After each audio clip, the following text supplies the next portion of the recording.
बाबा विश्वनाथ की नगरी काशी से आप सभी को मेरा सादर प्रणाम। आज हम बात करेंगे उस मुद्दे पर जिसे जानकर आपकी आंखें फैल जाएंगी, जुबान यह कहने को मजबूर हो जाएगा, हे राम, बाबा की नगरी में भी होता है ऐसा काम।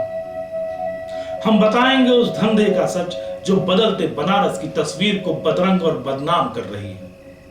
जी हां, देश के प्रधानमंत्री नरेंद्र मोदी की कर्मस्थली और करोड़ों करोड़ सनातनियों के तीर्थस्थली बाबा विश्वनाथ की नगरी काशी भले ही जापान का क्योटो न बन पाई हो, मगर थाईलैंड का पटाया बनने के बेहद करीब है। आप सोचेंगे भला यह कैसे? तो बता दूं कि बनारस पटाया की तर्ज पर मौज मस्ती के साथ मसाज करने कराने वाले सेंटरों का अब हब बन चुका है।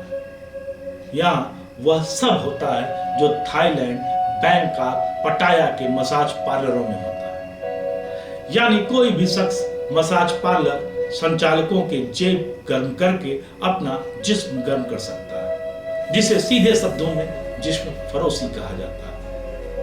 पूरे बनारस में स्पा मसाज सेंटरों की आड़ में जिस्म फरोशी का यह धंधा खूब अच्छे से फल फूल रहा है। वैसे तो बनारस के हर इलाके, लंका, चेतगंज, भेलूपुर, कैंट में जिस्म बेचने का ये गंदा काम हो रहा है, मगर खासकर सिगरा थाना क्षेत्र का इलाका इसका केंद्र बना हुआ है। स्पा पार्लर में होने वाले जिस्म फरोशी के इस धंधे में सिर्फ बाहर से लाई लड़कियों को ही नहीं, बल्कि आसपास के जिलों और बनारस की बेटियों को भी धकेला जा रहा है। इन स्पा पार्लरों में कोई भी जाकर 3 से 5 हजार की रकम चुकाने के बाद केबिन नुमा कमरे में जाकर और पसंदीदा नशे के साथ अपने जिस्म की प्यास बुझा सकता है। अब आप सोच रहे होंगे कि विश्व पटल पर अपनी आध्यात्मिक पहचान रखने वाली विश्व की सबसे प्राचीन नगरी काशी में हो रहे इस गंदे धंधे की भनक क्या पुलिस प्रशासन को नहीं है? तो बता दूं भाई, है, बिल्कुल है। डाई से पेट कभी छुपा है क्या? तो फिर आप कहेंगे पुलिस कार्रवाई क्यों नहीं करती, क्यों चुप रहती है? तो जान लीजिए, पुलिस इसलिए चुप रहती है क्योंकि एक तो उसे चुप रहने की बाकायदे मंथली बख्शीश मिलती है।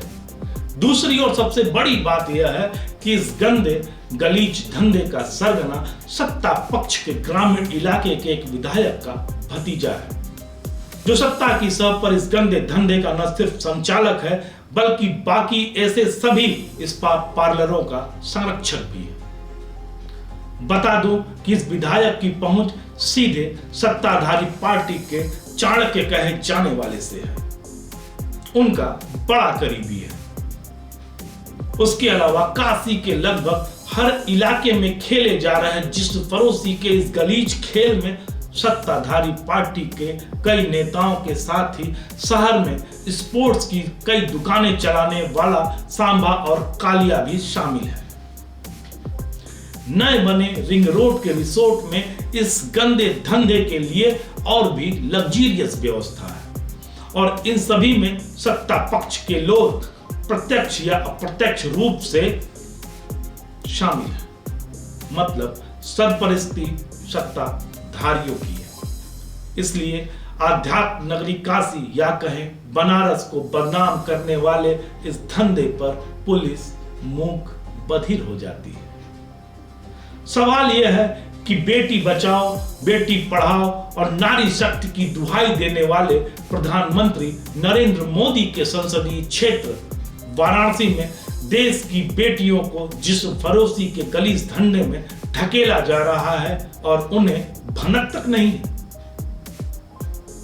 2014 में काशी को क्योटो बनाने की बात करने वाले वाराणसी के सांसद और देश के प्रधानमंत्री नरेंद्र मोदी को यह पता ही नहीं है कि काशी क्योटो बनने के बजाय थाईलैंड, बैंकॉक, पटाया बनने के बेहद करीब है। बनारस पर बारीक नजर रखने वाले पीएम और पीएमओ सहित सीएम और डीएम बनारस की विभत्स तस्वीर पेश करने वाले सफेद पोशों पर मौन क्यों है? वजह जो भी हो, मगर सवाल उठना तो लाजमी है। अगर बनारस बदनाम हो रहा है, तीर्थ नगरी काशी में यह पाप हो रहा है, तो उसका जिम्मेदार कौन है?